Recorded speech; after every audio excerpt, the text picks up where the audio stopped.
progress. We know when we meet our challenges effectively, we are a better league and a positive contributor to society. It's on us.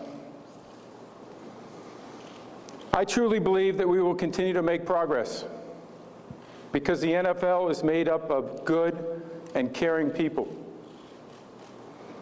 I'm realistic about the work that lies ahead and confident that we will do what is expected of us and, even more importantly, of ourselves.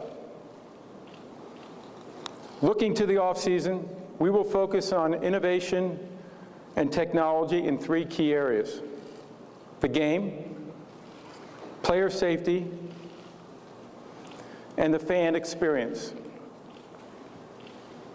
We are doing more to protect our players from unnecessary risk. Hits to defenseless players this season were down 68%. And there were similar decreases in other areas pertaining to the safety of the game. We reported yesterday that concussions were down 25% this past regular season, continuing a 3-year trend. Since 2012, concussions in regular season games have dropped from 173 to 111, a decrease of more than 1/3. The real credit goes to the players and coaches. They have adjusted to the rules and the challenge of creating a culture of safety for our game. But there's more to do on player health and safety. Carefully reviewing and improving our concussion protocols will be a focus of our medical committees this off-season. And we are establishing the position of a chief medical officer. This individual, who we expect to have in place very soon, will oversee our medical-related policies, ensure that we update them regularly, and work closely with our medical committees, our advisors, and the Players Association. There is more work to do on other fronts. While the quality of the game continues to improve, fans want every play to have suspense. But the extra point has become virtually automatic. We have experimented with alternatives to make it more competitive play, and we expect to advance these ideas through the competition committee this off-season. We are looking at expanding the use of technology and innovation for our football and medical staffs, as well as our fans. Last year, technology improved officiating. For the first time, it enabled us to directly involve officiating supervisors in our office in instant replay, and for officials to use wireless communications on the field. Replay and other officiating decisions took less time. That's important. Fans don't want delays. Coaches don't want delays. They want action and accuracy. We are looking at other ways to enhance replay and officiating. That includes potentially expanding replay to penalties, if it can be done without more disruption to the pace of the game. And we are discussing rotating members of the officiating crews during the season as a way to improve consistency throughout our regular season and benefit our crews in the postseason. In officiating, consistency is our #1 objective. The possibility of expanding the playoffs has also been a topic over the last couple of years. There are positives to it, but there are concerns as well, among them being the risk of diluting our regular season and conflicting with college football in January.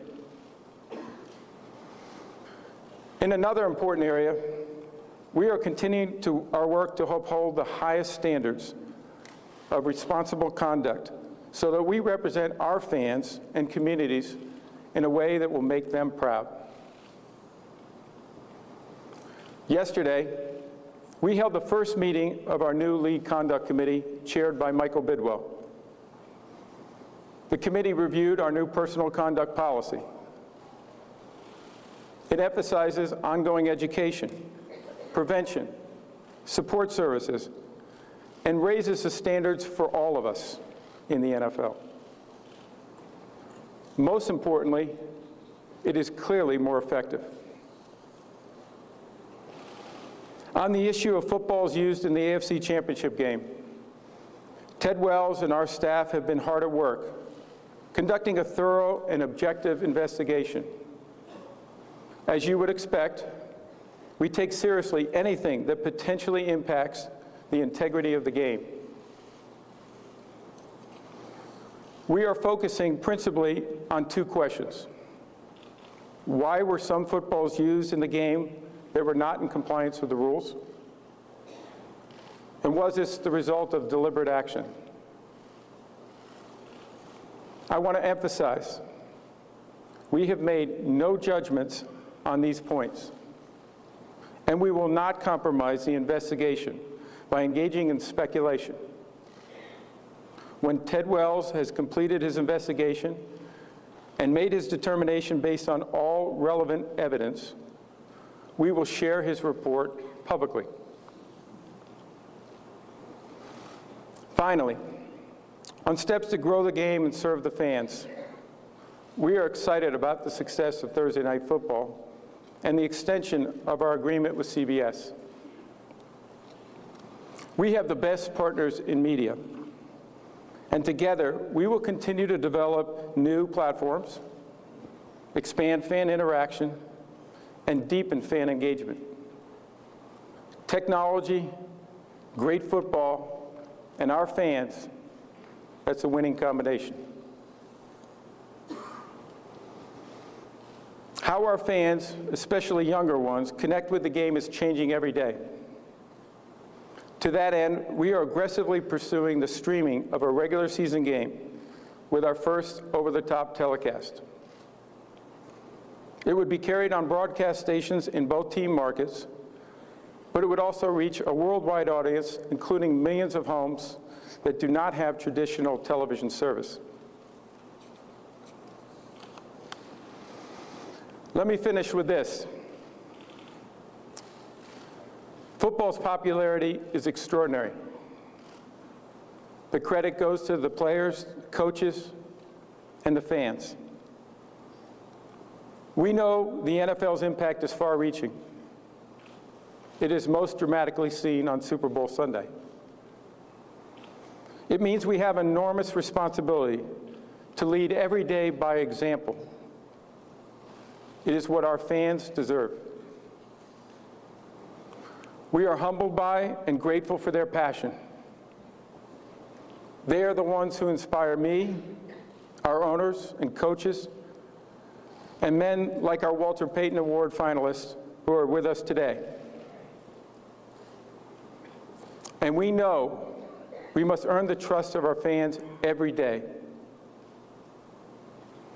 I know you have questions on these and many other issues, so let's get to it. Roger, Yes. Barry Yes. Wilner from the Associated Press. In light of what you just finished your statement, with such a focus on the off-field issues, including what the public perceives as failures in the league's investigative process, dating back to the Saints bounties, as well as some problems on the field that you just referred to, what do you plan to do specifically before next season to restore faith in the league and in the quote-unquote shield? Thank you. Yes, Barry. We've already begun that process, Barry. We have already begun the process of adding additional resources in terms of individuals that can bring a expertise to our office, an expertise to investigations. As you know, last fall I announced that we would hire a special counsel for investigations and conduct. We are in the search process and hope to conclude that in the very near future. We have great people working for the NFL, and we are adding resources, adding assets that will make sure that we have a thorough and fair process. We are also, as we demonstrated with Ted Wells, not afraid to go outside and to get outside perspective that can be valuable to us, a professional perspective that will give us the kind of outcome we want, which is a fair, with the truth being clear. Roger. Yes. Jim Thomas, St. Louis Post-Dispatch. I have a two-part question for you.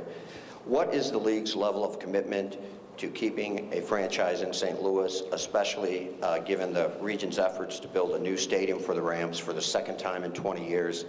And secondly, Rams ownership, by all appearances, seems to be more interested in the LA project than the St. Louis Stadium project. How does this meet relocation guidelines, which call for teams to exhaust every opportunity in their own market before moving? Thank you. Well, Jim, the first answer to your initial question is that we want all of our franchises to stay in their current markets. That's a shared responsibility. That's something that we all have to work together on. The league has programs, including stadium funding programs, that we make available. And we will work and have worked with communities, including St. Louis. We also will make sure that we're engaging the business community and the public sector in a way that can help us lead to solutions that work in those communities, and in your case, St. Louis, and then make sure that it works for the community as well as for the team, so our teams can be successful over the long term. The second part of your question, Jim, was the interest in the ownership. You know, Stan has been working on the stadium issue in St. Louis, as you know, for several years. They had a very formal process as part of their lease. That process, they went through that entire process. It did not result in a solution that works either for St. Louis or for the team. So I don't think the stadium is a surprise to anybody in any market that is having these issues. There's quite a bit of discussion about it. And the St. Louis representatives seem determined to build a stadium. That's a positive development, something that we look forward to working with them. Yes, Commissioner Bob Kravitz with WTHR Yes. in Indianapolis. Robert Kraft said the other day that he felt that you and your office owed him an apology if nothing came out of the investigation, the Wells investigation. What are your thoughts on that matter? Well, Bob, my thoughts are this is my job. This is my responsibility to protect the integrity of the game. I represent 32 teams. All of us want to make sure that the rules are being followed. And if we have any information where the potential is that those rules were violated, I have to pursue that, and I have to pursue that aggressively. So this is my job. This is the job of the league office. It is what all 32 clubs expect, and I believe our partners, our fans expect, and we will do it vigorously. And it is important for it to be thorough and fair. Roger, it's Sam Yes, sir. Farmer of the Los Angeles Times. 2015 marks the 20th year without a franchise in the nation's second largest market, and coincidentally the 20th consecutive year that I've asked this question.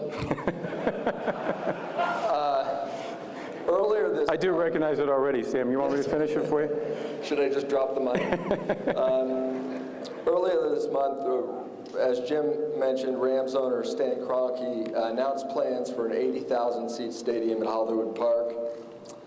Considering that he has the land, the vast resources, both financial and political, can anyone else win this race? What's the criteria that the league is going to use to determine which team or teams are able to relocate to Los Angeles?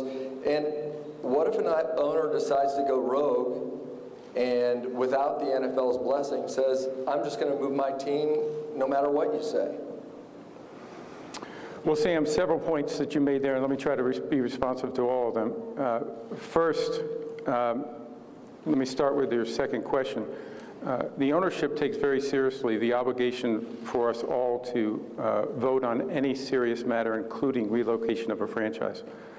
There's a relocation policy that is very clear. We have shared it with our ownership over the last several years. We have emphasized the point in each of those meetings that there will be at least one vote, if not multiple votes, if there is any relocation. We would have potentially the relocation itself, potential stadium funding, potential Super Bowls. So a lot of things would likely be subject to a vote. And our ownership takes that very seriously, and we take that very seriously. So any relocation will be subject to a vote. As it relates to the first part of your question, there have been no determinations of us going to Los Angeles, any particular team going to Los Angeles, or going to any particular stadium. We have several alternatives that we're evaluating, both from a site standpoint. There are teams that are interested but are trying to work their issues out locally. And so as a league, we haven't got to that stage yet. And it will all be subject to our relocation policy. There are requirements in that policy, as you know, particularly as it relates to cooperation and working to make sure they solve the issues in their local market. But I'm confident all of that will be covered within the relocation policy and with our membership approval. Roger, Mike Garofalo, Fox Sports 1. I realize that this question might seem to some people petty, especially in comparison to some of the other things you'll be asked this morning, but Marshawn Lynch's cooperation or lack thereof with the media this week has become a big story. And since even before you were commissioner, you concerned yourself with growing the game, with marketing the game. So what's your take on how he handled the media this week, and has your office made a decision whether he'll be fined for a lack of participation or for wearing a non-licensed hat? On the second part of your question, I do not believe any decision's been made on that. Our staff will probably look at that following the Super Bowl and make a determination as they have in the past. You know, I've been very clear that when you're in the NFL, you have an obligation to the fans. It is part of your job. And there are things that we all have to do in our jobs that we may not necessarily want to do. I think Marshawn understands the importance of the Super Bowl, the importance of his appearance, and the importance of him as an individual in this game. And fans are curious. Fans want to know. The media would like to make that story clear to our fans.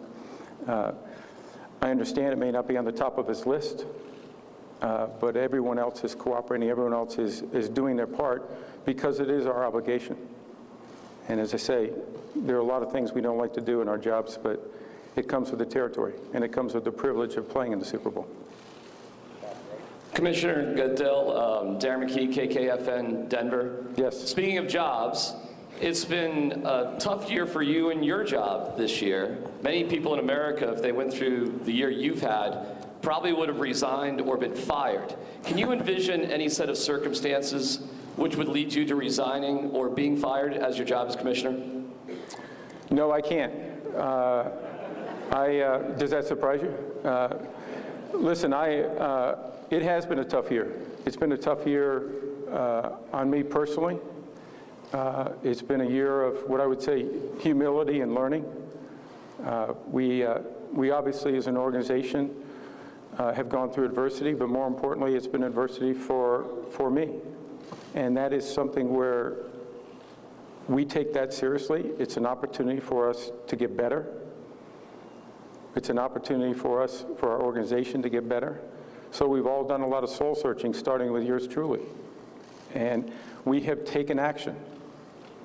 A lot of the concerns that we had back in August, where we didn't have a policy that addressed a very complex issue, we didn't have answers for that. We didn't fully understand those issues. Well, now we have experts in the field. They're in our office. They're helping us understand this. Advisors that have given us a better understanding of the issues and how to deal with these complex issues. We went on the road. We've spoken to, last count I had was well over 150 experts, whether they're former players, college university presidents, law enforcement officials. How can we do a better job of managing these complex issues? And we set out to create a new personal conduct policy, which was unanimously approved by our 32 owners in December. So we made enormous progress. The things we didn't know and the things where we were in August are not where we are today. We're in a good place in knowing and learning and being more having a lot more humility. And as an organization and as an individual, it's been a tough year, but a year of great progress, and I'm excited about the future. The second, and probably important issue for us, is that we want to make a difference in this area, not just internally, but externally. We've done a great deal to bring more awareness to these issues of domestic violence and sexual assault. We are committed to that. We are working with various organizations to try to make sure that we, as my advisors like to say, and Jane Randall's over here, normalize the conversation, bring awareness, understand what victims and survivors are going through. One of the most compelling moments I had of this entire fall was going to shelters or going to a hotline center and being able to speak to the advocates and hear the fear, the emotion, the economic consequences. That is compelling, and it will make you understand this issue much more deeply. And we as the NFL and this commissioner understands it a lot better today than he did before. And I think we as the NFL want to make this an important issue where we can make a difference in society in general, because this is a problem in the broader society. Commissioner John Sutcliffe from ESPN. Yes. Taking into account what the Mexican market means for the league, the largest attendance, but it's been since 2005 since the league has had a regular season game in Mexico City, and the fans don't understand why. Can you explain to them why? John, we have tremendous fans in Mexico. We had a great experience with the regular season game down there. As you know, that was our first ever. It was a tremendous success for us, and we want to get back there. We want to play more games there. It's a combination of stadium availabilities, making sure that we can do it at the standards and the level that we expect to do it. When we do it, we want to do it well. We have had a tremendous amount of focus in London, but we are looking at other markets, including Mexico, and we certainly hope we're going to be back there soon. Rachel Nichols from CNN. Roger, you guys have faced a lot of problems over the past year that have a really wide range, but a lot of the issues have in common is a conflict of interest. When you do something like hire an outside investigator like Ted Wells into the Patriots investigation, you're still paying him, and Robert Kraft, who owns the Patriots, is still paying you. So even when you do everything right in one of those situations, it opens you guys up to a credibility gap with some of the public and even with some of your most high-profile players. What steps can you guys take in the future to mitigate some of those conflict of interest issues? Well, Rachel, I don't agree with you on a lot of the assumptions you make in your question. I think we have had people that have uncompromising integrity. Robert Mueller is an example who, I think you asked me the same question last fall about a conflict of interest. Their integrity is impeccable. Ted Wells' integrity is impeccable. These are professionals that bring an outside expertise, an outside perspective, and their conclusions are drawn only by the evidence and only by the attempt to try and to identify that truth. So I think we have done an excellent job of bringing outside consultants in. Somebody has to pay them, Rachel. So unless you're volunteering, which I don't think you are, we will do that. But we have the responsibility to protect the integrity of the league, whether we have an owner that's being investigated or whether we have a commissioner that's being investigated. They're done at the highest level of integrity and quality. Hi, Roger, good morning. It's Ron Mott, NBC News. A number of your players have been quite vocal about criticizing you and your leadership. And so a two-part question here is, one, how would you describe your relationship with the league's players? And B, what plans do you have in mind to try to improve that relationship going forward? Well, Ron, obviously there's close to 3,000 players at any given time in the NFL. I communicate with our players on a regular basis, in almost every case privately. I seek their input, particularly when we're making decisions that affect players, which are most decisions. We spend an awful lot of time talking with former players who are great input in our personal conduct policy.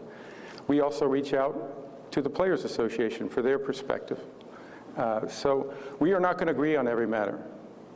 We understand that. But no one has more respect for the players, what they do in our communities, what they do on the field, their importance to the NFL going forward, And I've had the great privilege of being able to work closely with them for now 30-some-odd years. And that's a privilege for me. Their well-being, their future are important to me. We spend a great deal of time on player health and safety. We want to make this game as safe as possible for them. We want to make it sure that we do everything to make sure while they're here and when they transition out of football, we are helping them be successful. So I will continue to reach out for them. I will continue to have the input that they're willing to give me. We will also work with the Players Association. But when we disagree on matters, such as the personal conduct policy, we're not going to compromise the NFL. We agree that we need to raise standards in the NFL. That's what our owner said. We agree that we have to make sure that we're not completely reliant on law enforcement. Our owners agree with that. We don't want to wait until law enforcement concludes a process that could take months. We need to take action. We had a fundamental difference with the Players Association on that. So we implemented our personal conduct policy to make sure we have that ability. We will continue to work with them. We will continue to try to find ways to strengthen that policy and to address any issues they raise. Yes. I'm Jason Winnick, Dallas Sports Source. Yes, Jason. In the league's quest to keep innovating with respect to technology and digital media, has there been greater discussion about using both even better to better persuade more kids and their parents about getting involved with football rather than being dissuaded by it? Absolutely. Jason, we've spent a great deal of time, as you know, with USA Football. We helped with the Players Association to create that, to help us promote the game of football on all levels.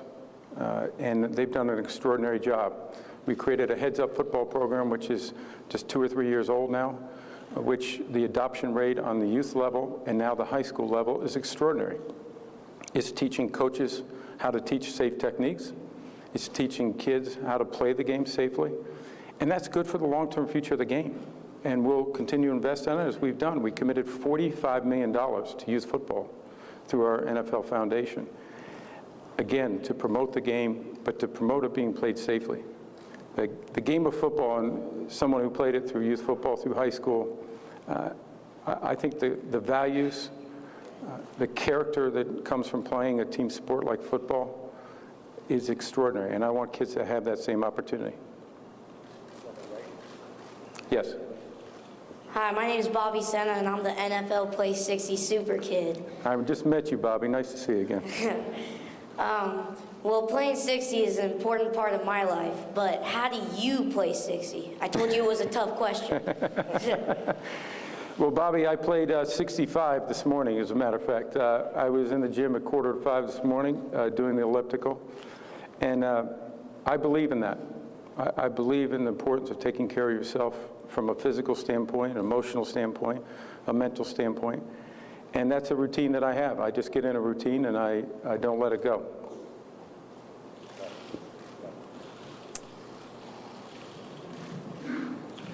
Roger, Fox 29 TV and Sports Radio 94 WIP in Philadelphia. When Sean Payton was suspended from Deflate-gate, you had said, and when he said he was unaware, that ignorance is no excuse. Will the same standards apply, as you said, to the integrity of the game when you complete your investigation on these footballs, and if they were deflated by anybody, will the same standards hold true for Bill Belichick? And one other question. Richard Sherman said the other day that if the players should be available every week, you as the commissioner should be available to the fans and the media on a weekly basis as well. Can you address his question as well? Well, let me start with the second one. I understand the obligation of my job to meet with the media. I don't know whether I meet with them in a press conference every week, but I'm available to the media almost every day of my job professionally. So we try to make ourselves available on a very regular basis. It is my responsibility, it's my job, and I will do that. The first part of your question, I want to make sure that we don't mix issues. These are individual cases. The Saints bounty case was something, without getting into the details of it, there were allegations of that a year prior. We investigated that, did not find anything. Later, new information came to us that verified that a bounty program was in place. At that point in time, they were all on notice that bounty programs obviously are unacceptable, that there were suspicions, and that they shouldn't continue to exist. So I do hold the head coach responsible in that case. We don't know enough in this investigation to know who is responsible or whether there was even an infraction. When we get the facts from Ted Wells, we will certainly take all that into account, and we will make the right decision to protect the integrity of the league. Over here. Hi, Yes. Amber Dixon, NBC Las Vegas. Las Vegas has long expressed interest in having a professional sports team, whether it be NHL, NBA, or NFL. In your opinion, do you think Las Vegas could sustain a professional team? Well, I can't speak to other sports for sure.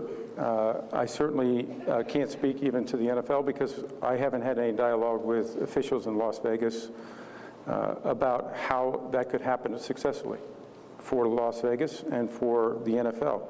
A stadium would be a big component to that. I'm not sure that exists right now.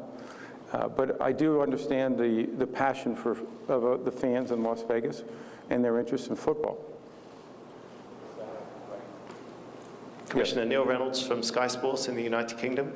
Can you tell us the thinking behind the move to early kickoff times for the games in London in 2015 and whether that move to an earlier time slot would enhance chances of a franchise in London or an expanded package of games in the UK?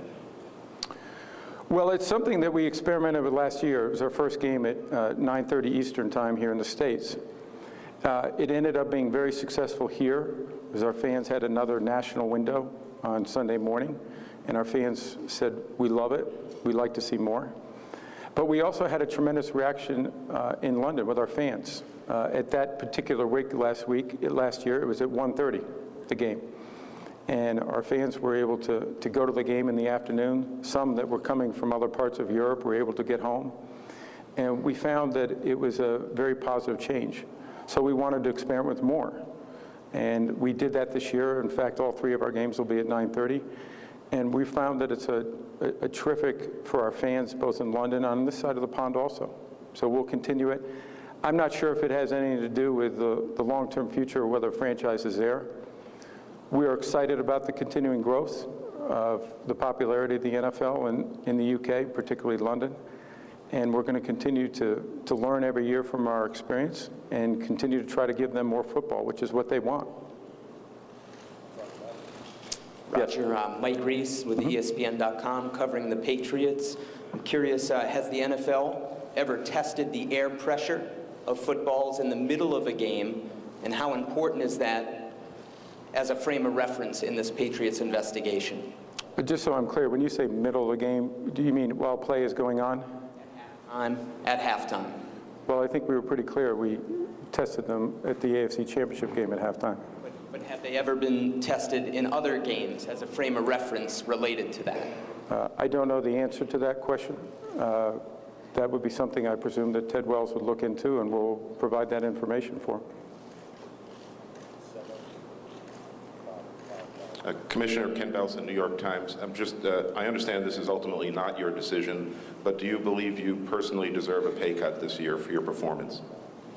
That's up to the owners. They evaluate my performance, they evaluate my compensation every year, and I don't argue. Hi, Commissioner. Dan Kaplan, Sports Business Journal.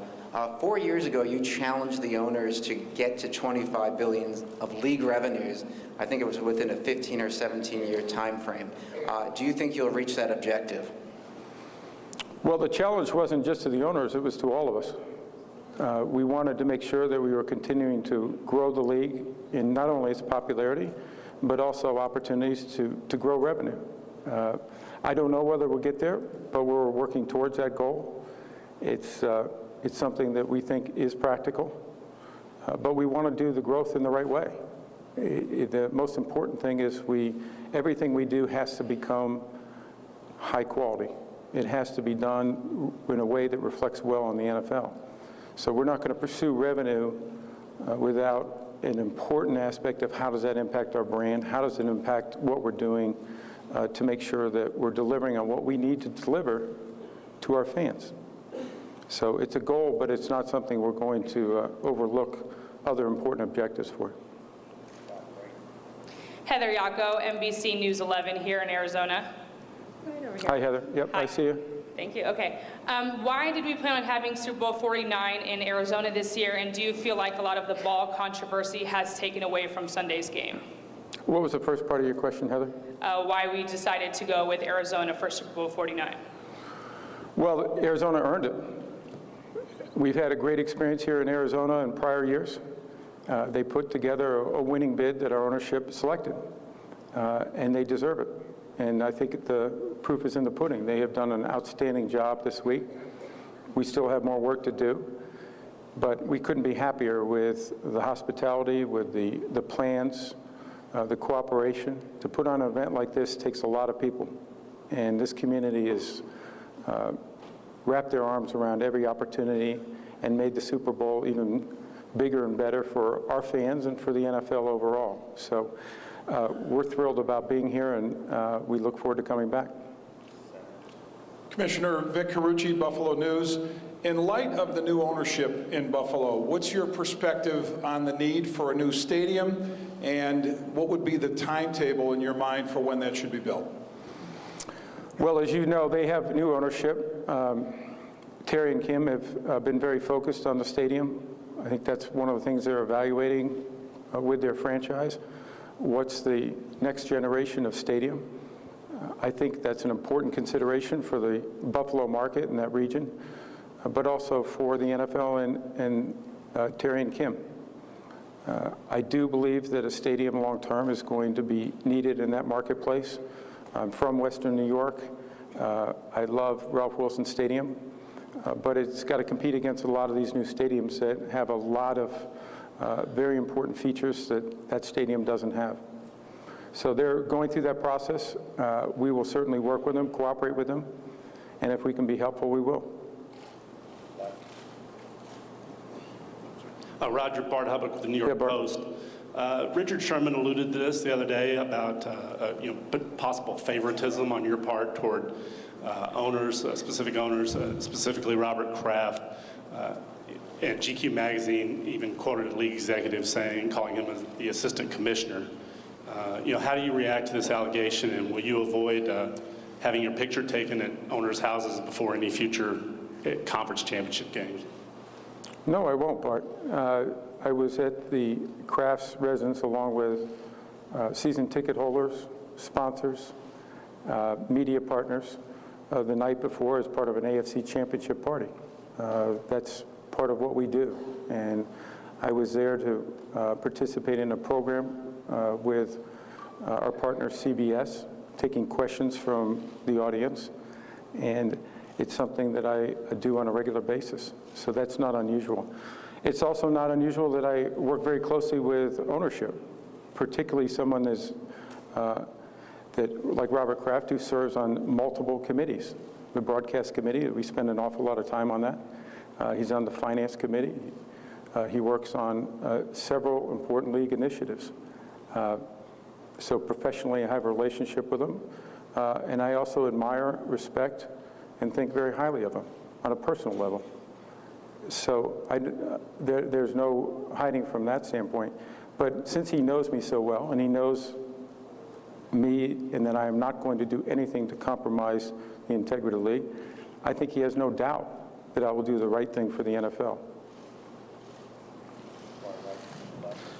Roger, over here. Jason Cole, BleacherReport.com. My question about Deflate-gate is, I'm trying to sort this out in my own head, is how is throwing a deflated ball drastically different than throwing a spitter in baseball, which is not considered the worst crime in the world, a suspendable offense, but maybe a few games? How do you see it differently? Well, I can't really respond to what happens in baseball and other sports. We have rules. We're a league of rules. The 32 teams are partners, and every fan expects us to follow those rules. And if there are rules that dictate the pressure in footballs, or there are rules about how the game is played between the white lines, we're going to enforce those rules. And they'll be enforced, whether they're enforced with penalties, with financial penalties, with suspensions, with draft choices. Any number of things can be used in the context of that if there's a violation of those rules.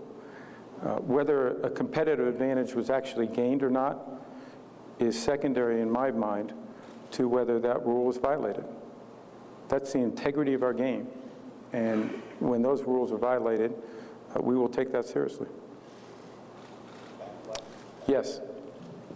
Roger, Kevin Acey from the San Diego Union Tribune. Just minutes ago, the mayor in San Diego announced a task force to explore a stadium getting built there. You've been very complimentary of what Dean Spanos has done in terms of trying to get that done there. Can you speak to the fans there about how important it is? Do they need a new stadium? And also, has Dean done enough to demonstrate that he's tried to work things out locally? Well, the answer is we all have to work together on this. So from a fan perspective, from a Charger standpoint, from the NFL standpoint, from public officials and the business community, this is a shared responsibility. Dean and his family have worked for 10 to 12 years trying to get a new stadium. They do need a new stadium for the Chargers to be successfully there long term. It's one of the oldest stadiums in the league, if not the oldest stadium in the league. And we need that for the fans also. It's important to the franchise so they can remain competitive, but it's also important for the fans because fans expect those amenities now. So it's something we'll continue to work. I'm glad to hear he's got a task force going, but they have been working at this for 12 years, and it's something that we need to see tangible results sooner rather than later. Yes. Roger, Jeff Duncan, NOLA.com, Times-Picayune. Happy Mardi Gras. Happy Mardi Gras to you, too. As you're aware, I'm sure a lawsuit's been filed in New Orleans seeking an interdiction of Saints owner Tom Benson. It questions, among other things, his mental acuity, his physical ability to run the team. In your opinion, is Tom Benson mentally and physically capable of owning and operating the New Orleans Saints? And should Saints fans have any concern about the stability of the organization and its future success? Well, Jeff, I spoke to Tom Benson just the other day. He was going into the office as usual. He was in complete control, energetic, excited about getting to the office, asking about league issues. As you know, he's been one of our more active owners in the league on various committees. They obviously have a dispute going on, which is always unfortunate in this case. It deals with succession as opposed to the current management. And Tom Benson is a man of great integrity and a man that is enthusiastic about the NFL, the Saints, New Orleans, and somebody that has demonstrated to me he's got complete control over what he's doing to make sure that organization goes in the right direction. Yes. Hi, Ian Walker from the London Evening Standard. Just following up on London, you've got the support over there of the government and the media, and your scheme Play 60, which is now being introduced into London schools, which is fantastic. What more does London need to do you think, to actually progress the game there and maybe some way down the line actually achieving a franchise? Well, I would tell you that London has done not only everything that we expected, but more than we expected. They're responding to the game better than we ever dreamed, with more enthusiasm, more passion. And you see it every year. When I was back last fall, you can see the passion and the understanding of the game. Every event that we have explodes with interest. We are continuing to advance our interests over there from the standpoint of playing more games. The more media coverage that we have obviously leads to better understanding of the game on a national basis. We are working with sponsors. We are working with the fans directly. But already the 3 games that we have here, the report I had yesterday was just a couple thousand tickets. They may be sold out by now. That's 3 games in an incredibly short period of time. So their passion is obvious. We want to continue to respond to that fan interest. And if we do, we don't know where it'll go. But I think there's great potential in London for the NFL. Yes.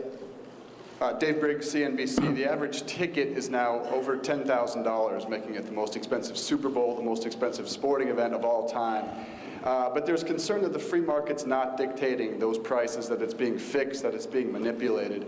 Is there any concern, and is that something the league has looked into? Well, just to be specific to your question, I think you meant on secondary level. Yes, The prices are at that level. I think that shows the incredible fan demand. We obviously follow that closely. We follow the various secondary ticket marketing companies. We want to make sure that our fans are protected. So we will follow that closely and make sure that everything is being done to protect the fan interests. As this game continues to increase in its popularity, we want to make sure the game continues to stay accessible also. Okay, we'll take one more. Before we do that, if I could just take 1 minute to thank the people of this region and Arizona, starting with the Bidwell family, who without them, without their leadership, without the work that they've done, we would not be here. And so we thank them, Mike and his entire family, for the tremendous work. I'd also like to thank, of course, Governor Ducey, who I had the pleasure of having dinner with last night, and the work that he's done, the cooperation. The various mayors in the region have been wonderful, and we want to thank all of you for that work. And certainly David Russo and Jay Perry, who led the effort here with the Super Bowl host committee. They have done an extraordinary job, and we thank them for that work. Yes, Mark. Roger, Mark Maskey from the Washington Post. You made a series of proposals in early 2008 in the aftermath of the Spygate penalties regarding future competitive violations. You wrote then of increased penalties and also a lower threshold in terms of the standard of proof, and then the owners ratified those. Have those standards come up in any case since then, and do you consider them, as particularly the lower burden of proof, to be in effect as you move forward in investigating this case? Well, we want the truth, Mark. That's what I think our fans want. That's what our clubs want. And so what we want to do is make sure that we find that truth. If there are violations of the rules, we take them seriously, particularly when they deal with the integrity of the game and the rules. The standards are always reevaluated. We will make sure that if the penalties that exist in any given circumstances don't fit those violations, we'll adjust that. We'll increase that. That's important for us to do as we continue to make sure that the league is run in the appropriate way and with the right integrity. Okay, thank you. Okay, thank you. Enjoy the weekend. What are we doing? Come up?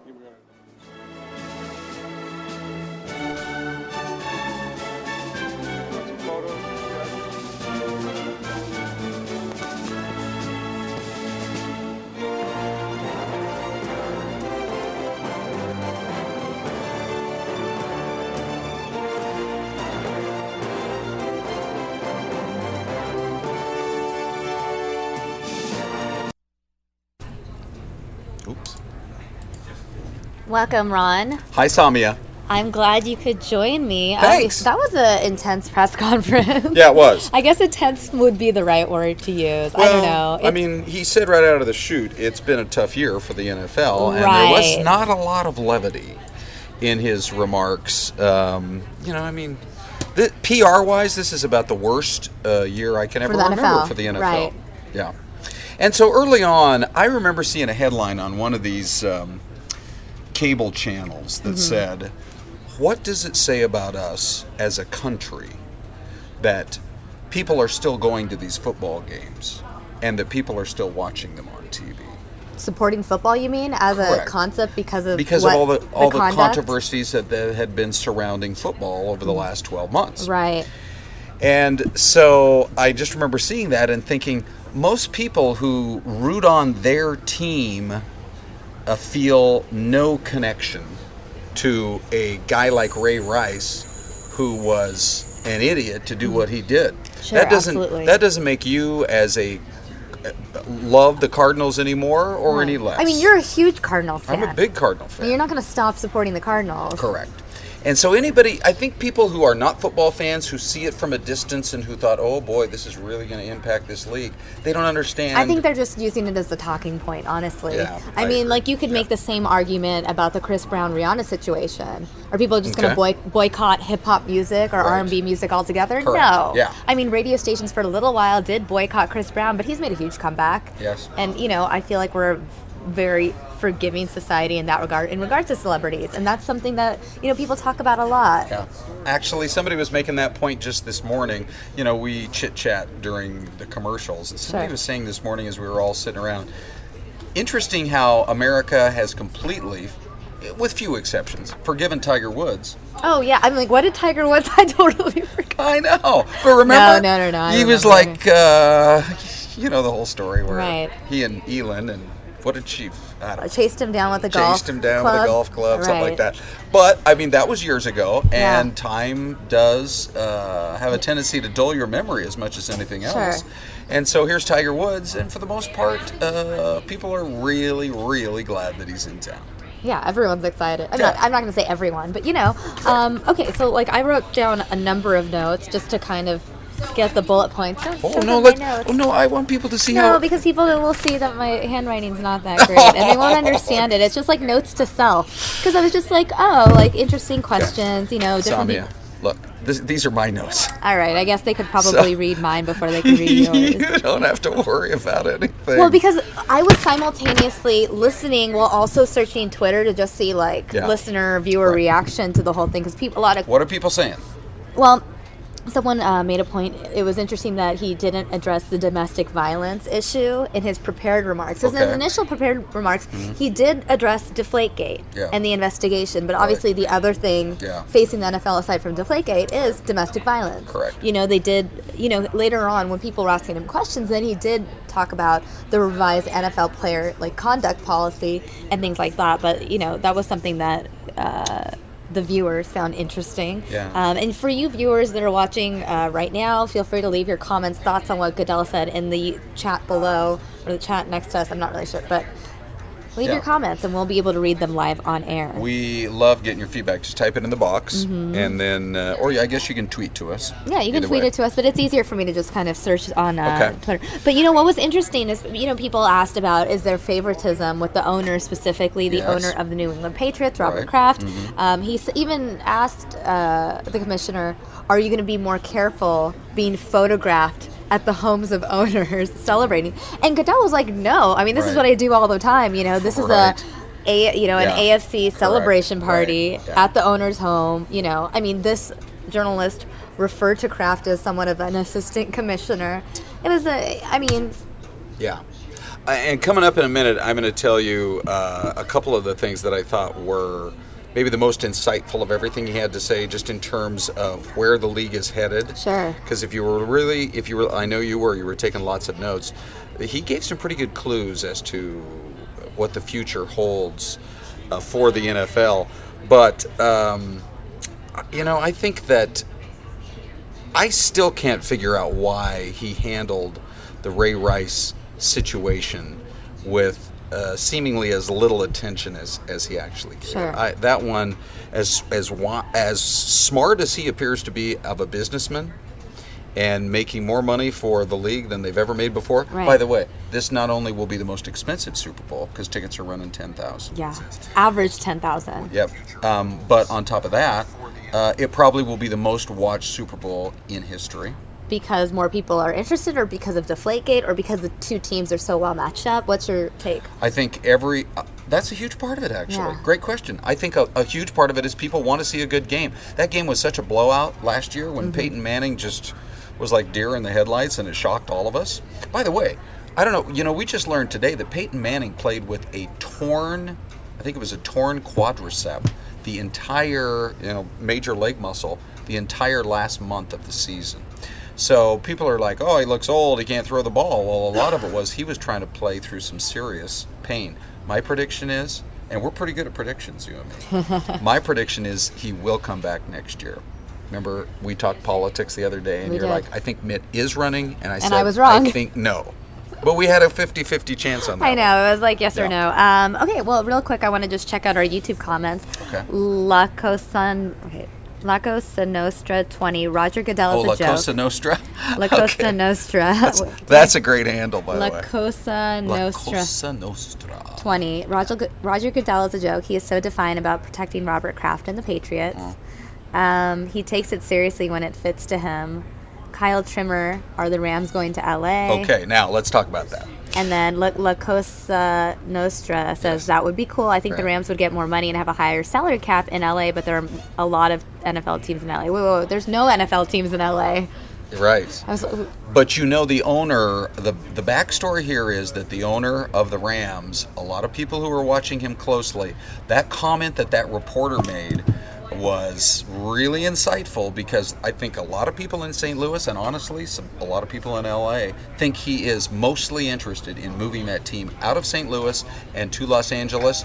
And if you were going to do that, I mean, if you did have to move a team, they are the Rams. They used to be the LA Right, and Rams. I believe there was a story recently out of LA where the owner of the Rams was building a stadium or bought land just in LA in the last couple months that would made headlines. So obviously it's but then again, I just came from LA. Everyone was always like, oh, we're going to get a football. I mean, that's the ongoing story for the last decade. But you know the piece of land that he's interested in? It's supposedly, I believe it's the parking lot. This is what I've read.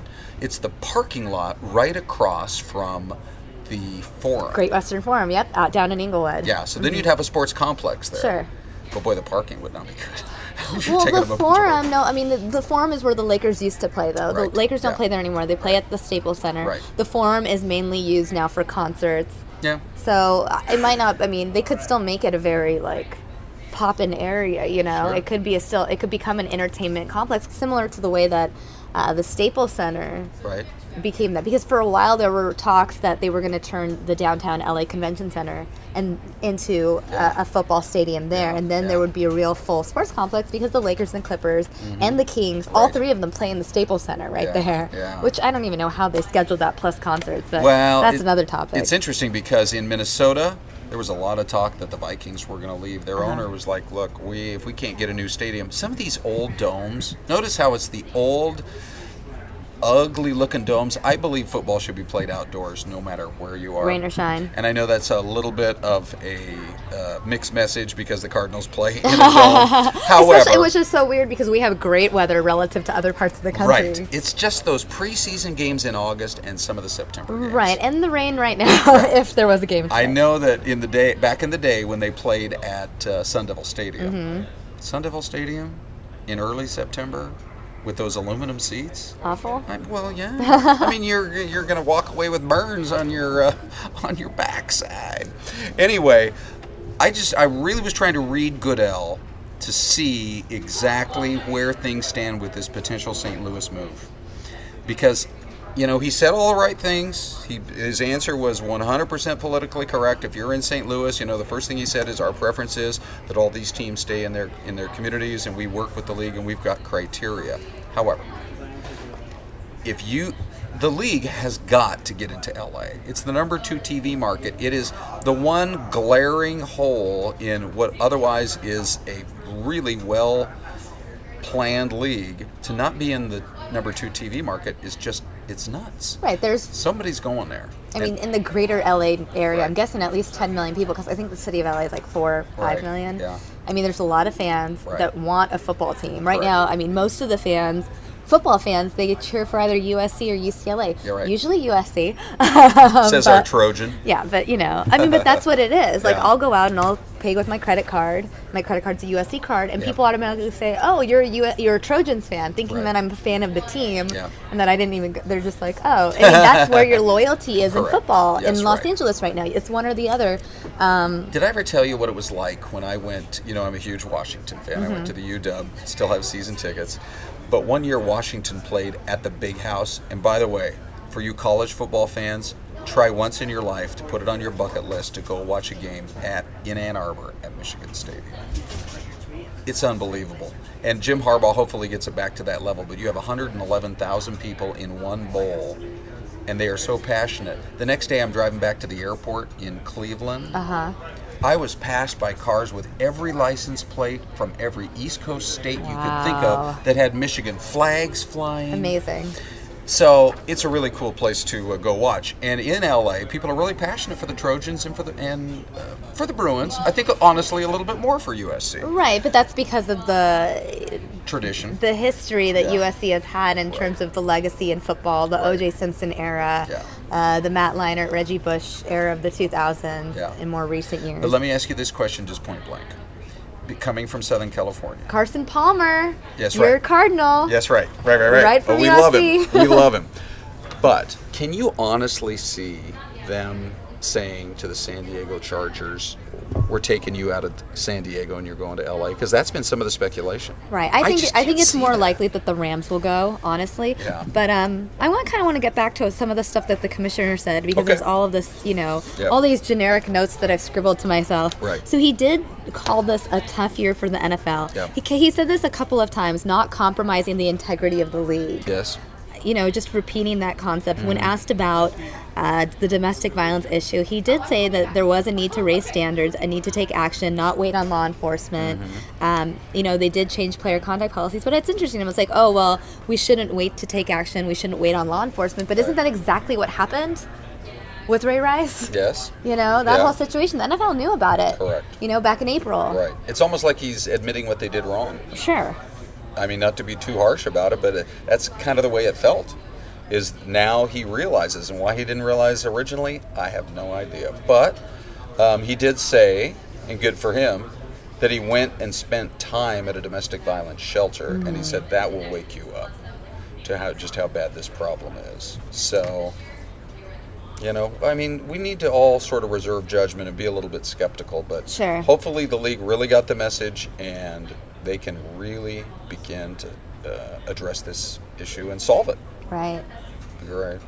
Another interesting question. Someone straight up asked him if he thinks he deserves a pay cut due to his performance. I know. It's like, what do you say there? Yes, please, just take away my money. Right. That was interesting. And then somebody else asked, do you think you should be fired over your job performance? And he said, I can't imagine that the owners would fire me. That's so funny. And then there were a couple of questions, obviously, Deflate-gate, the other big topic going on. The one question that, was somewhat controversial, he was asked if he considers it a conflict of interest. Yes. With the NFL investigations, because the NFL is the ones paying these outside investigators. Right. And he believes that it wasn't a conflict of interest because he said, someone has to pay. Correct. If you're going to hire someone to do the investigating, you have to pay them. What are your thoughts on that? I do not have, I don't think it's a conflict of interest at all.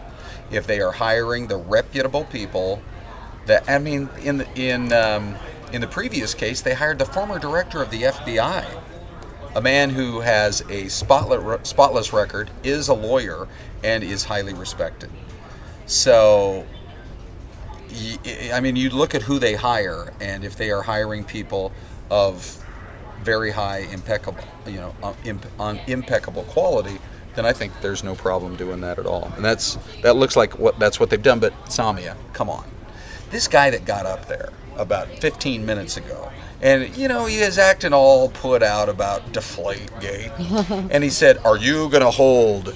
Now, you at home can give us your opinion on this too if you want to tweet it to us or put it in the YouTube box. But his whole line of, are you, Mr. Commissioner, going to hold Bill Belichick to the same standard that you held the coach of the New Orleans Saints, right, because of Bounty-gate, Sean Payton, who was banned from the league for a full year? I just shook my head at that, and I'm going to tell you why. Why is that? Nobody got hurt in Deflate-gate. Right. And I think when it really comes down to it, the difference in the pliability of the ball with 2 pounds per square inch is so minuscule that, no, you don't want to have cheating, but the game was going to be won by the Patriots one way or another. Right, because it was a blowout. That's the thing. It would be a completely different discussion. I said this before. If it was a game where the score was about 17-14, that's when we would be like, whoa, maybe. That's when it's really controversial. you made that point the very next day. I when we were did. It was talking just about like, it was what, 40 something? I don't even know. 45 to 7. 45, yeah, exactly. I mean, how many people did I see go on Twitter who the next day said things like, I'm just saying, 45 to 7. That's all you needed to say. That's all you need to say. It's like, and the fact that when after halftime they switched the balls, because at halftime they realized that 11 of the 12 balls were underinflated, so they used different balls. Yeah. That's when the Patriots scored more. So it's just like, okay, whatever. So that's number one. Number two is Bounty-gate. People got seriously hurt. I remember a hit that the New Orleans Saints put on Kurt Warner that was, as just somebody watching at home, was really maddening to me. And now to know that the Saints were doing that kind of thing is pretty shocking.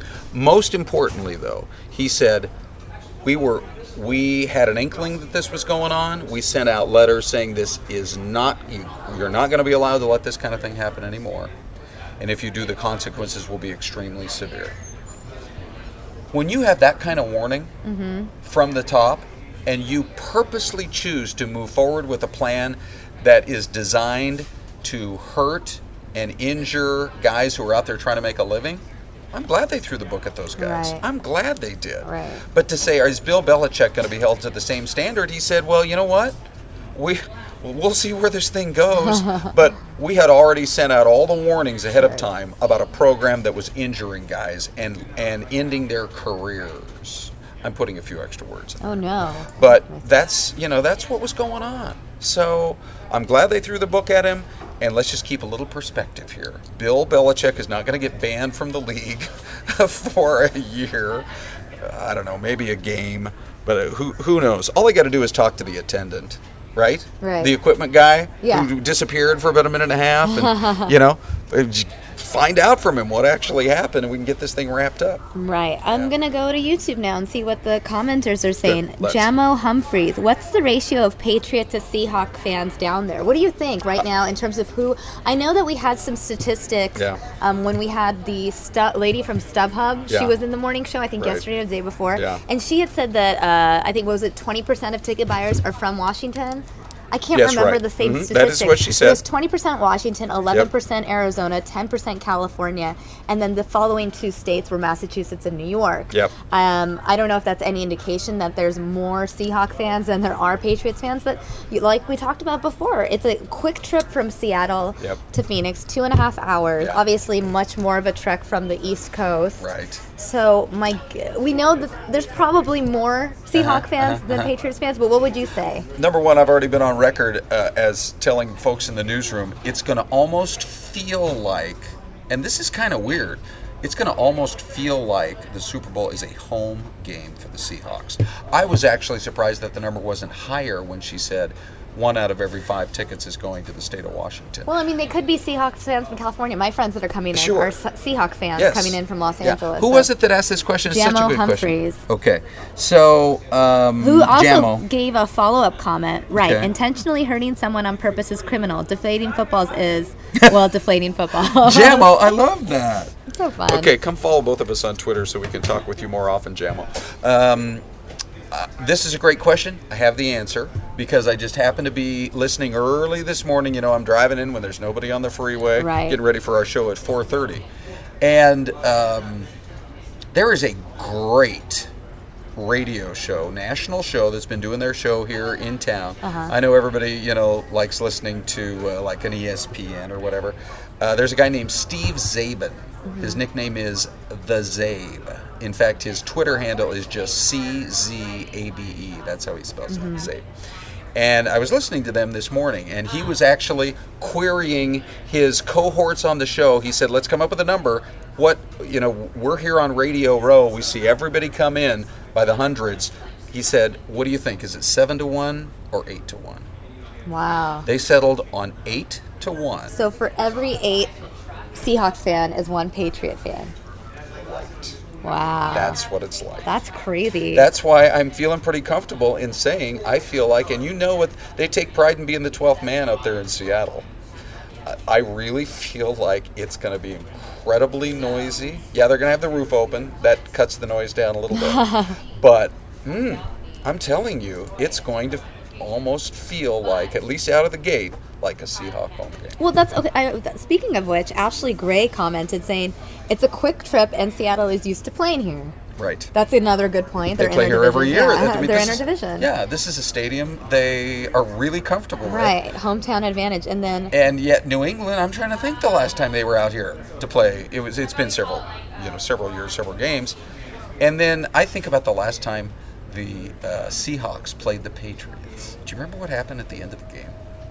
I'm not saying there's really bad blood between the two of them, but this was before Richard Sherman became the big name that he was. He walks up to Tom Brady right at the end of the game with the cameras right in their face, and he says to Tom Brady, because Seattle had beaten them, he says, "You mad, bro?" And Brady just didn't even, and that has become a meme across the internet. You mad, bro? Oh yeah, absolutely, sure. Amazing on the internet. La Cosa Nostra. La Cosa Nostra. You got to pretend like you're in Italy. Here, La Cosa Nostra. You know what? I'm just gonna have you say his or her name. Okay, La Cosa Nostra. But rules are rules. If the ball is deflated, it's a problem. The league would lose credibility if they do nothing. Oh, that's absolutely true. I mean, nobody's saying there shouldn't be a punishment. The thing is, the punishment has to fit the crime. Right. The crime a year ago was, like Jamo said, I mean, people were getting hurt. This is lesser on the crime scale. I'm just telling you it is. But it is still cheating if that's what was going on. And it is possible that the equipment manager was deflating balls without Tom Brady saying, hey, go deflate those balls to 12.5 to 10 whatever. Because he's such a big Patriots fan, and he knew that what Brady likes. That could be it. I mean, it could be that Brady had, I mean, now we're just speculating, but it could be that Brady would tell him 3 years ago out at practice, I don't know, these balls feel a little too hard to me. Can you work on that? And that's all he had to say. Sure. You know what I'm saying? Absolutely. So, nevertheless, if they prove cheating, you're right on. They got to do something. And I actually believe they will take it fairly seriously. Sure. And I think they'll end up losing a draft pick or two. And so, which is major, but which not is major. I mean, that impacts your team for future years. So right. It's kind of my prediction. Jamo Humphreys, I think Jamo is responding to the whole 8-to-1 ratio, right. Saying that's insane. Pats need to score early and often to take the crowd out of it. Yeah. I think that's a follow-up to your comment. Hey, help me with this, you guys. Most of the national sports commentators, right, I'd say 75% of them, are picking Seattle to win this game. I'm picking Seattle. And yet, you look at the odds out of Vegas, and when people have to put up or shut up and put their money on it, the Patriots are favored by a point. So maybe it's that 75% of them just want the Seahawks to win. Yeah, that's a good way to lose a lot of your money fast. Because there's a big difference between who you want to win and who you think is going to win. Yeah. Because want comes from a fan perspective. Right. And think uses logic, uses stats, uses just, looking at who they have on their team and really just objectively looking at it. Right. You know? Yeah. Like, you can be a huge Chicago Bears fan and want the Bears to win, but is the Bears ever going to beat the Patriots? Not in our lifetime. That's my point. Well, it's an example. Actually, now that John Fox is their coach, it'll be interesting to see. He'll eventually improve him. So. All right, what else is going on in YouTube? Ashley Gray, I thought the whole thing was that there was a gray area in which there were standards, but no actual rules on what the ball should be inflated to, which is why Rodgers can get away with overinflating. Yeah. Well, it's supposed to be 12. They have a specific number, and I believe it's 12.5.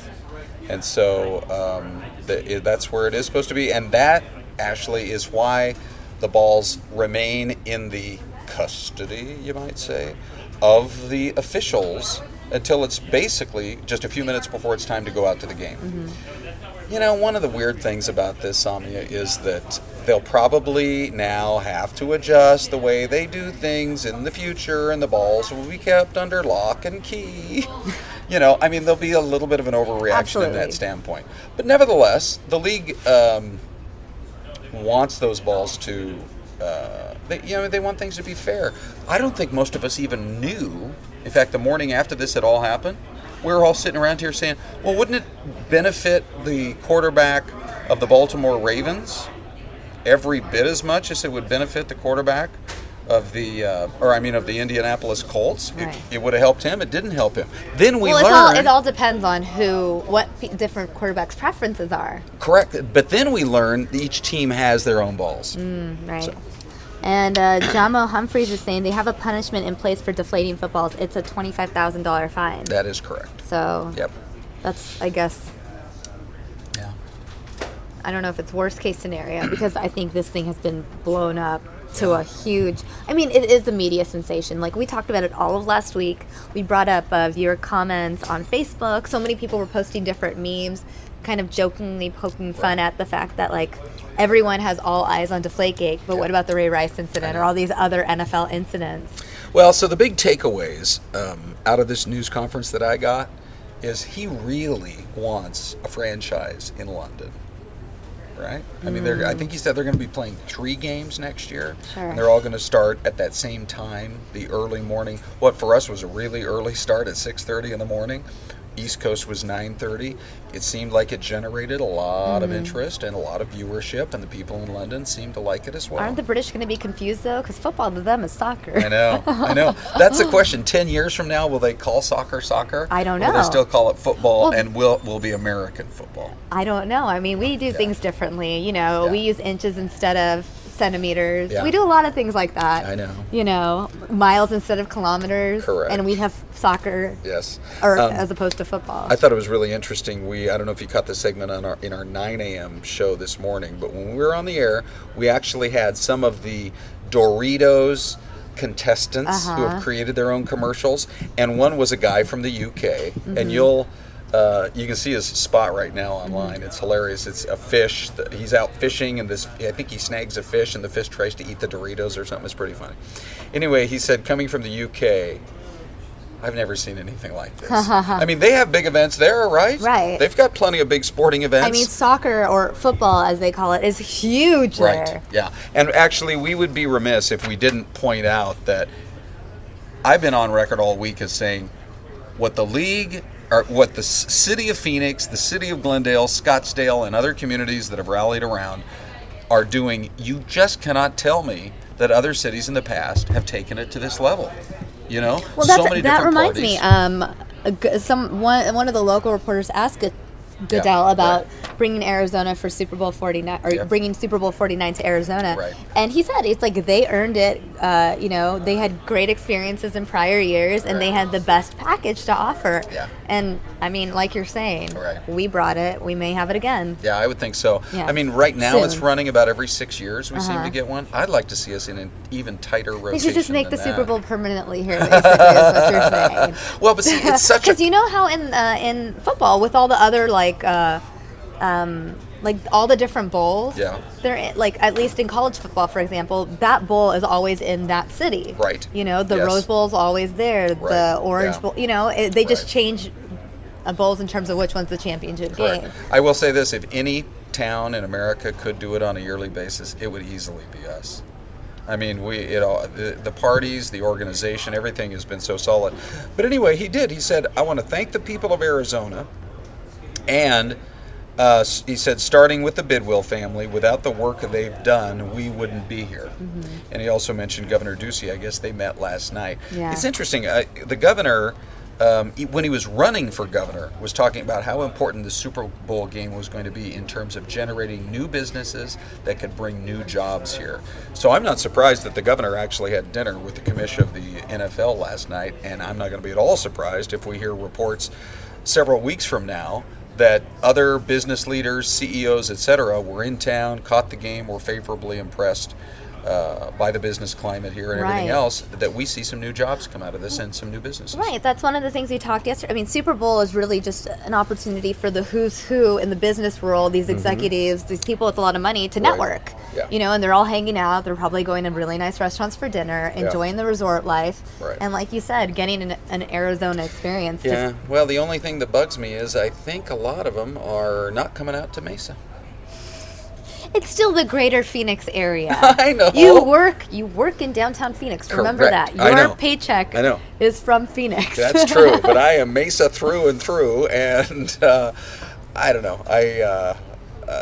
I'd like to see Mesa get a few. Well, you know what? events. The greater Phoenix area, there's so many places you can expand. You can expand to Glendale. Yep. You can expand to Mesa or Well, they're in Chandler. Glendale now, obviously. No, I'm but- saying like other businesses. Oh, yeah, sure. That's what I'm saying. Businesses Right. can Yeah. expand to, Glendale, Mesa, I mean, Yeah. because think about it. It's all going to be outward growth anyways if you're thinking Right. about big businesses. It's not Yeah, I like know. Phoenix, I like know. the central Phoenix has anywhere for them to like build new things, but Yeah. everything is growing outward. So other cities in the greater I know. Phoenix area would benefit if that's the case. We have a lot of Ashley Gray and Jamo Humphreys are really like engaging job, in you us. I really guys. like, okay. Okay. So let's see. Ashley Gray, I do agree rules are rules, and as a Broncos fan, I absolutely do not agree with what happened at the championship game. She also says, I think with the amount of money these teams and players are making, the fine isn't large enough to deter it if it means playing a better game. Yeah. Jamo Humphreys is saying, La Cosa Nostra, the punishment needs to match the crime. And who do you punish without hard evidence? Okay. And La Cosa Nostra was saying, but rules are rules, deflating the ball is a problem, and it's breaking the rules. Yeah. Wouldn't hurt the league's credibility to say they will punish some things very harsh and some not so harsh. You know what I like about Okay. this? First of all, I love that they're all this is- talking to each other. This is and sort of helping like us. this is like Steve Kraft and me on the whole Mitt Romney train earlier today. Oh, the back and forth banter? Yeah, but we're Which, keeping if you it. guys are into politics, make sure you go back to our Fox 10 Phoenix homepage on YouTube and go back and watch this discussion with Mr. Ron Hoon and Steve Kraft. I'm there also. I know. Discussing You're Mitt sort of Romney's refereeing between yeah, I us because know. we definitely had different sides of that Romney's argument. announcement that he is not running in the 2016 election. So if you're into that, definitely check that out. But I like how they're making some really good points, but also keeping it civil. Oh, So, absolutely. They're good friendly. job, you Oh, guys. we have so many more. Every time I hit refresh, I'm like, oh my gosh. Okay. Which, by the way, you're right. $25,000 is the current fine. Because this blew up to the story it was, it's not going to be just a $25,000 fine. Right. I think it'll be larger than that. I do actually think, and that's nothing. I mean, even if they went to 100,000, that's nothing to the organization. I mean, that's 10 Super Bowl tickets. Correct. But exactly. But if they lose a third round or a fourth round draft pick, that really does hurt them. And I do think that's. Let's see. Ashley Gray, we could only do it every year if the costs were defrayed between all cities and not always put on Glendale. Glendale cannot afford to host every year, which is essentially what the Glendale mayor has been saying all along. He said we would want to have the Super Bowl every year if he could, but that was his biggest complaint. You know what I saw today? What's I haven't that? had a chance to dig into it again. It was just a quick headline. What's that? There's so much that crosses my desk. I can't dig into everything. But I saw a statistic today that said, believe it or not, there are 4,000 private security personnel who are working here in the Valley because of the Super Bowl. Wow, like coming from other parts of the country or state? I think, yeah. Wow. Now, obviously, a pretty good chunk of those are going to be the like when I took my dad out to Scottsdale to the Fan Fest. They had some security guards there. But there are going to be some. There are way more sets of eyes on Glendale and on the University of Phoenix Stadium and on that general area than people even realize. Right. Yeah. Let's see. La Cosa Nostra is speaking to Jamo now. Jamo, I'm just saying the NFL has to take this seriously because there's a lot of tension on the issue, which is what you just said, because it's been so hyped in the media. They have to do something that proves a point, Jamo Humphreys, the NFL is all about sales. Offense sells, and the offense rests on the quarterback's shoulders. That being said, I say allow the quarterbacks to get the ball just the way they like. PSI should be a preference thing. But then there's always two quarterbacks in the game, so how do you get one? Or there's multiple if you sub out. But That's how do a you really get interesting one? point. I hadn't heard that. How do you get one to agree with the other, though? Right. You know what I mean? I know. I'm usually you could have Tom Brady versus Aaron Rodgers or whatever. I'm usually pretty open-minded about stuff like this, and I actually think that if you said to every single quarterback, you can have the ball you want it, and Aaron Rodgers likes it to be way harder, and Tom Brady likes it a little bit softer, if everybody could have their preference. But Steve Young, who is pretty beloved here in the Valley. I think at one time he had a home out in Mesa. But he said, I never even thought of this.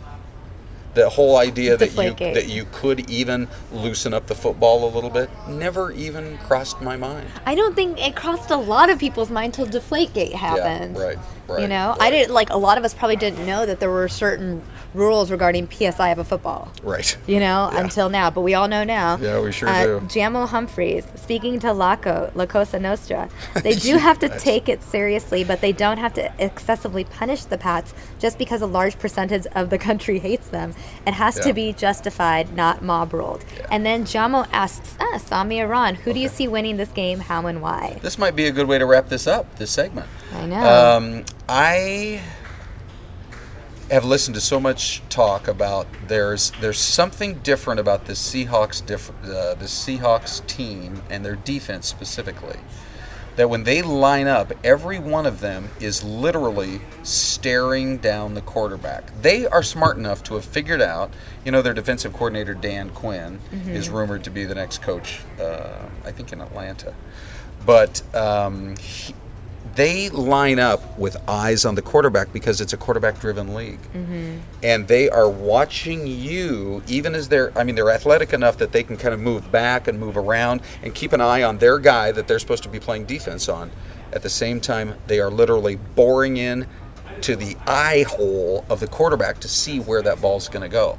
That's why they're as successful as they are. The other thing is, they are coached to try to funnel all receivers to come into the center of the field where they can jam it all up. It's just interesting. So I can't wait to see New England on offense and Seattle on defense. No offense to the other side of the ball. Right. But to me, it's going to be classic. I just want to see a great game. Right. I don't have, you would think me being originally from the Northwest, I'd have this huge rooting interest for the Seahawks, but I already said I'm too big of a Cardinal fan for that to really happen. I really thought the Cards were going this year. And a lot of us did. We were all excited out here. But in the end, to make a prediction, I do still think Seattle's going to win. What do you think? I mean, I am going with Seattle, but that's because of my loyalty to Pete Carroll.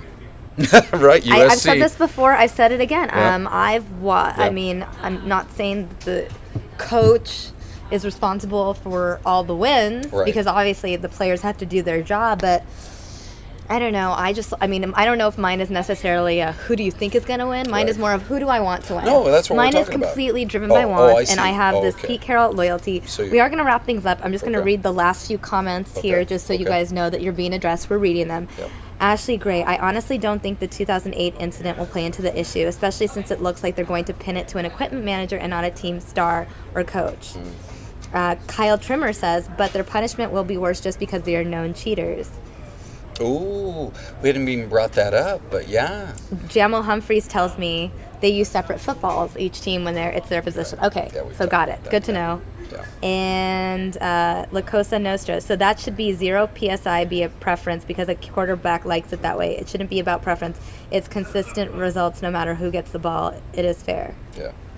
Okay, so lots of comments. So that's fun. really great, you guys. Hopefully everybody is subscribing to our YouTube channel. For people who don't know how to do that, how do you do that? How do you actually subscribe? On our page, you'll see a button that says subscribe. Okay. And just click that, and you'll be able to subscribe to our YouTube channel, or you can go to youtube.com/Fox10Phoenix, and when you get to that landing page, there should be a button, I think in the top right-hand corner, I believe, where you can just hit subscribe, and then it will say subscribed, and that way, whenever you log into YouTube, all our latest clips will be on your homepage, and you'll be able to see what we're talking about, what's coming up. I mean, we're streaming live events constantly, having discussions such as this. I mean, we're bringing events to you live as it happens. Yesterday, we had, Katy Perry and Idina Menzel's press conference just now, as you're watching right now.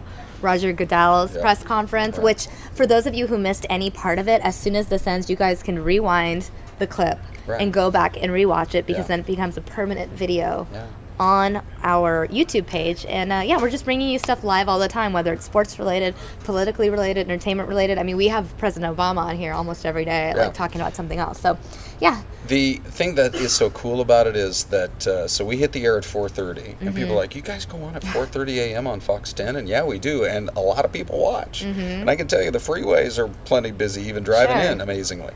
But we, at 10 o'clock, then we hand it off to Wendy Williams, and she's got a great show and a lot of loyal fans. She's but if you want to still keep getting news, It's great. Or if you just want to keep hanging out with Ron. Or Sonia. Well, I'm not in at 4:30. Oh, right. I mean, I think yesterday I did like a 6-hour stretch, and I was just like, oh my God, I need to eat food and drink coffee. I know. I'm like, how do you guys do this? Yeah, it was like that day that I came out here after 5.5 and I did 3 more with you. You did. That was recently. 8.5 hours. Ron is a dedicated newsman here at Fox 10. Anyways, it's pretty much the end of your news day. Yeah, I'm going to wrap things up, figure out what else is on our agenda. And again, if you haven't subscribed, subscribe.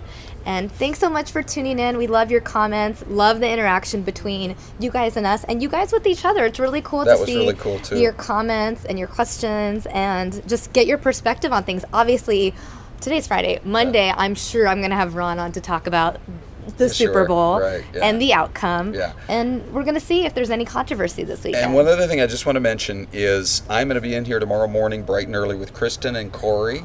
So if you're used to waking up with us during the weekdays, we'll be hanging out with you tomorrow. And then we got, don't ask me how we pulled this off, we got Mr. D'Amico's schedule moved around. He's going to be in here on Sunday with Andrea and me. Oh, really? Yeah. That's amazing. I actually might be popping in on Sunday, too. So nice. Should be fun this weekend, Super Bowl Sunday. Weekend. Again, that being said, I think it's time that I take a lunch break, a small one, and I let Ron, it's not even lunch in your world, it's probably dinner time in your world because it's like 9 hours in. Again, thank you guys so much for watching, and go back to our YouTube channel and watch some of the other stuff we've covered today, as well as earlier in the week, earlier in the month. That little showdown with Steve and me. Oh yeah, definitely. You can go watch Mixing it up with politics. Right, That if you was fun. want to hear all about Mitt Romney's decision to not run in 2016, find that video on our YouTube channel, youtube.com/Fox10Phoenix. I'm Samia Khan. This is Ron Hoon. Thanks so much for watching, guys. We'll see you guys next time. Bye.